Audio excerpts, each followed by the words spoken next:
Për perimetrin kjo ngelet për të saktësuar, por kemi të bëjmë me një mur fortifikues të fuqishëm, me dy, le të themi, fasada anësore dhe me një mbushje në mes, me bloqe gjithashtu antik,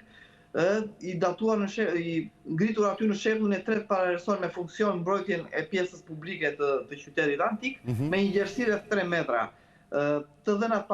të deritanishme na tregojnë që ky është një fortifikim goxha i gjatë, i cili rrethonte të gjithë të pjesë dhe së bashku me monumentet e tjera që ne kemi zbuluar, kemi restauruar në pjesën e brendshme, tregojnë që është një zonë shumë e rëndësishme e jetës kulturore të qytetit antik, kështu që jo vetëm sepse deri dje ne dinim që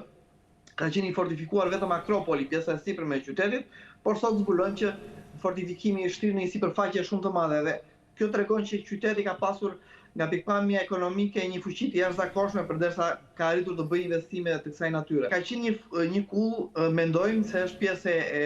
sistemit fortifikues të qytetit të poshtëm të Amadhjas, ku janë sigurisht shoqërimi i murit fortifikues në periudhën antike,